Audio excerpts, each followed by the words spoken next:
I'm so excited today to have with me Billy Hofacker. He's the CEO of Fit Profit Solutions out of Nashville, Tennessee.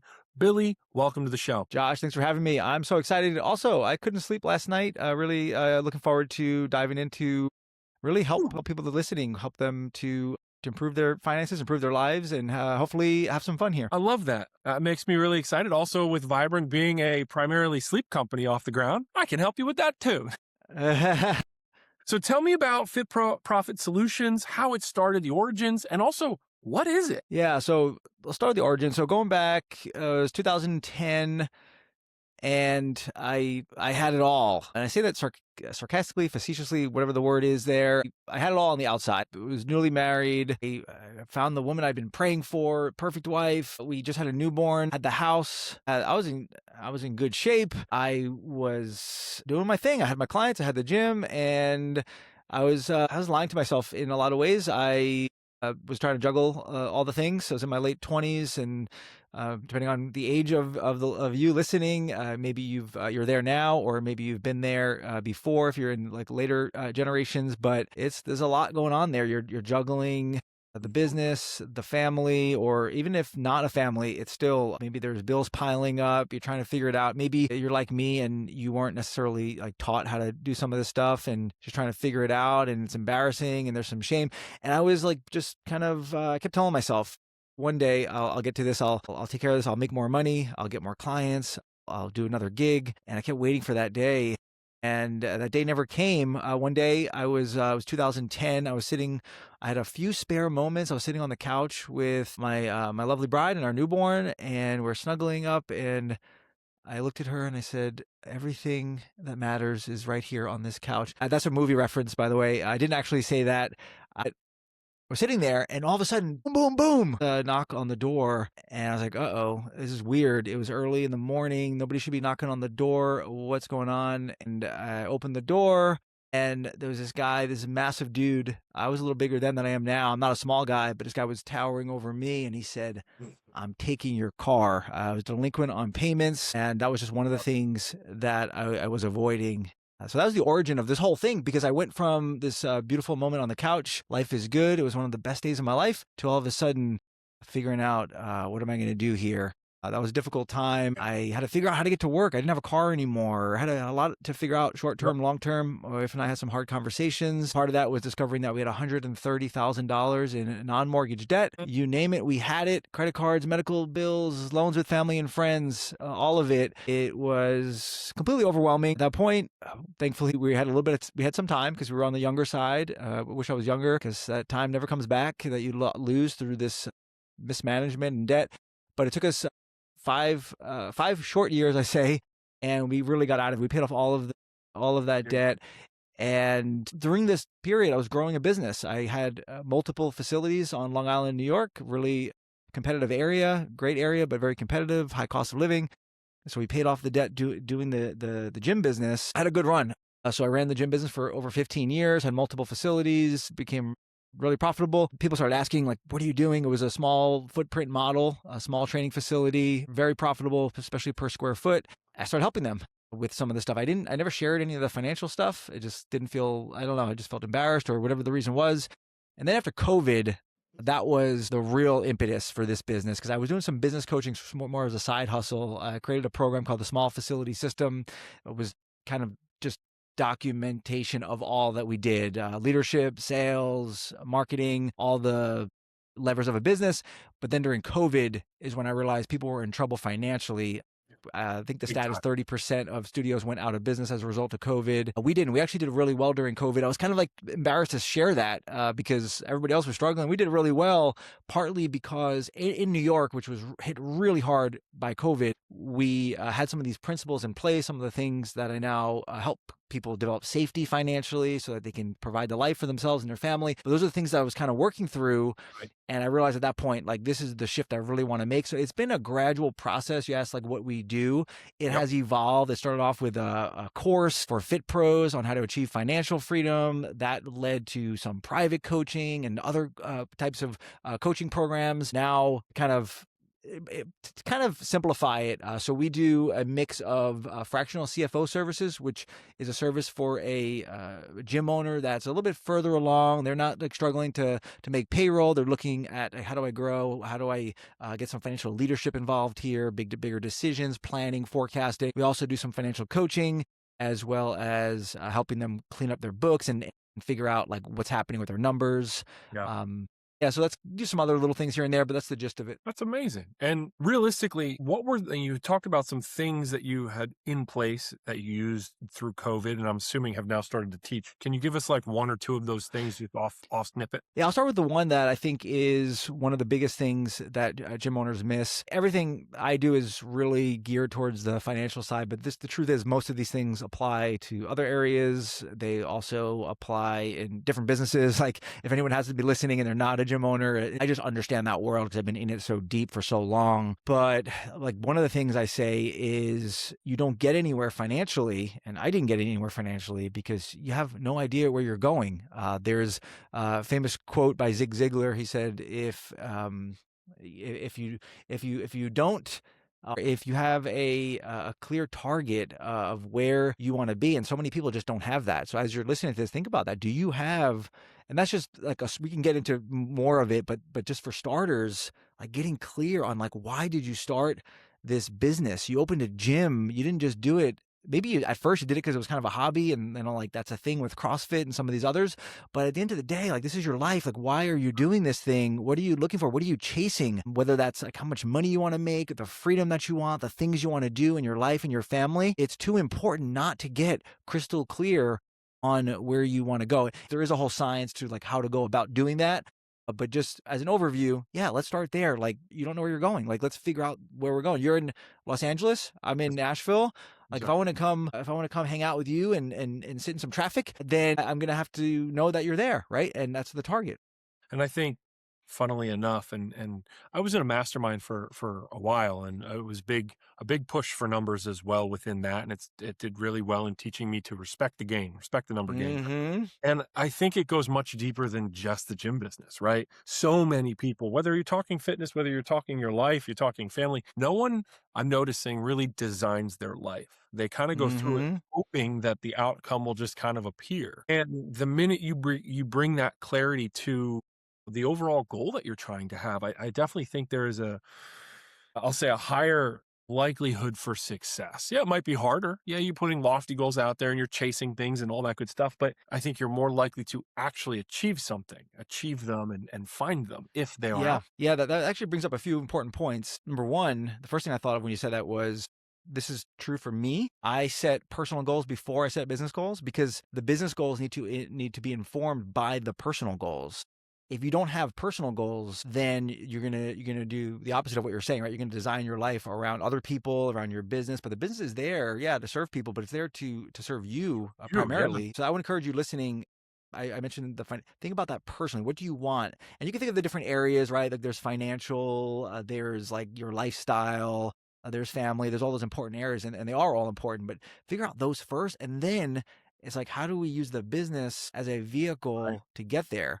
And then the other point is when it comes to creating those targets, creating that life plan, it's the two mistakes are either not having it, and that's what most people do, right? They don't really, and you hear like this nonsense of people saying, "Oh, I don't have goals. I just like do the habits." It's like that's kind of like BS because because the habits are being done because you have a goal. You just might not have like done it the same way as other people, but you have a goal, right? You have somewhere that you're trying to go to. But that's one mistake. The other mistake that I think people don't talk about as much is having the quote unquote wrong goal. That might be something that, I don't know, you think is cool. You don't really want it. You think other people want you to do that. I know that happens a lot with like kids and parents. Parents want them to do one thing. But then also it's like thinking small, right? Like if your goal is, I really just want to make $30,000, like that's going to inform every decision you make. But if you say, my goal is to make $200,000 in personal income from my training gym, you're going to make wildly different decisions. You're going to hire differently. You're going to Right. service differently. You're going to price differently.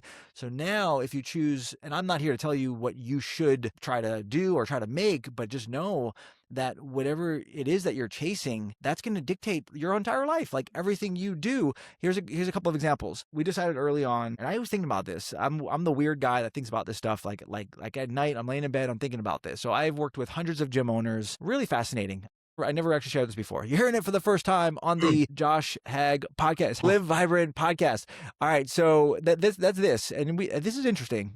It really is. I have worked with some of the top performers in the gym industry, been around for a long time, and it's not 100%. Like nothing is, right? There's always going to be like examples outside of this, but I would say by and large, the people that do the best is so ridiculously simple. It's because A, they decided that's what they were going to do, and B, they have a reason for it. They have a reason. The ones that do the worst, honestly, are the ones that don't have a real reason to do what they want to do. I'll give you an example. Somebody has a spouse makes a tremendous amount of money. I've seen those be the worst performing gyms. And the reason is, and it's sad, it's because, my clients that do the best, usually it's like they're the sole income earner, or for whatever reason, there's something.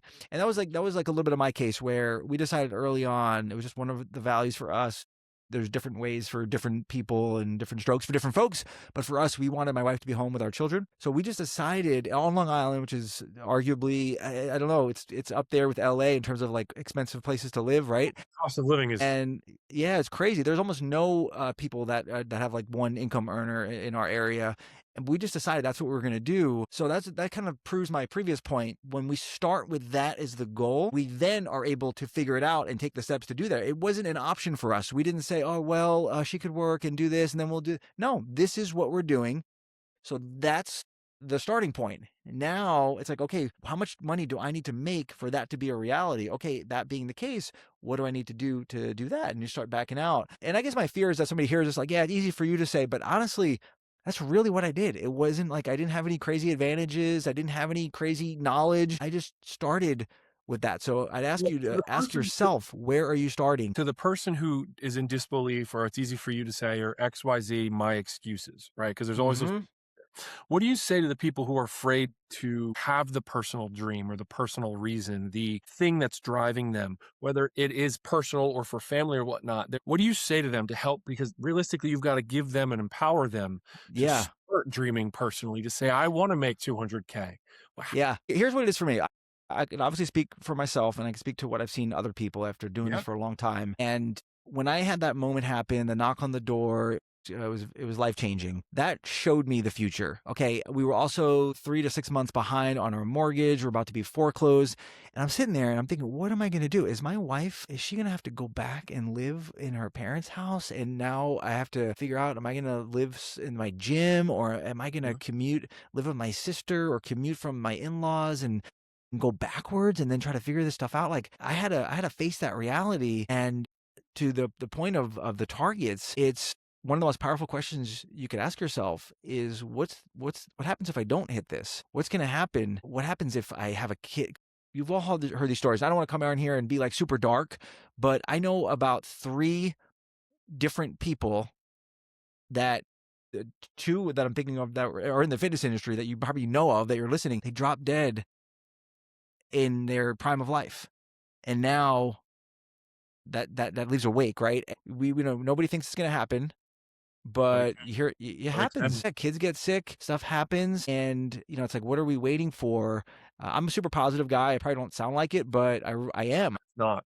Yeah, exactly. And I think it's being motivated by that. I think is something that for a lot of people, myself included, it's kind of needed. And I think even at a deeper level, it's like I just don't want. Nobody's achieving their potential, right? We'd all agree to that. Like if you're listening, like where you have your potential, which is the absolute highest level of growth that you could achieve, I think you'd be lying if you said you're at that point, right? I don't think anybody's at that point, right? We're not perfect. But to me, it's like such a travesty to think like I'm so far from that. I you only get one chance at this, right? So like you can keep kicking it down the road like I was doing for a little while or a long while, or you can start today. I love that. I'm going to inadvertently take that as a change of note here Mm-hmm. for the Perform Better Summit. That's Yeah. why we brought you on. For those listening, he's going to be one of the presenters at the Perform Better. Tell us about your presentation. Give us the title, give us the spiel on it, and I'm going to ask you a couple questions. Yeah, so the title is Never Worry About Money Again, and I'm going to be talking about the common dysfunctions that most gym owners deal with, and when it comes to their money and their life and their business, and we're going to talk about those strategies and how you can put those into place starting right away. This is not some pie in the sky thing. These are strategies that anybody can implement right when they get back. Maybe even during the conference, you'll be able to implement some of them. I'm there to serve. I'm not just there to give some rah-rah presentation. I'm there to really, really help you in your business and your finances. And yeah, I'll be there, and I'm looking forward to it. I love that. Now, okay. So never worry about your money again. And without going too much in depth, what are those dysfunctions? Rattle them off. Give me bullet points. Yeah. So a few that come to mind, just like off the top of my head, that I'm really excited to share these things are the idea that I kind of alluded to is you start late and you might die broke, right? And we want to make sure we're putting things in place to avoid that. So we're going to give you strategies so that you can start now, because the best time to start was yesterday, which means the second best time is to start today. Another one is the idea that how you run your life is how you run your business. There's this idea of like how you do one thing is how you do everything. And this idea that I can have a chaotic personal life, but have a super successful, profitable business. It's probably not going to work. So I'm going to give you some strategies to clean up your personal life, your personal finances, to make sure you have a solid foundation, so you can have some safety, so that you can avoid the ups and downs of life. You can not everything is always great, but overall it'll be really good for you.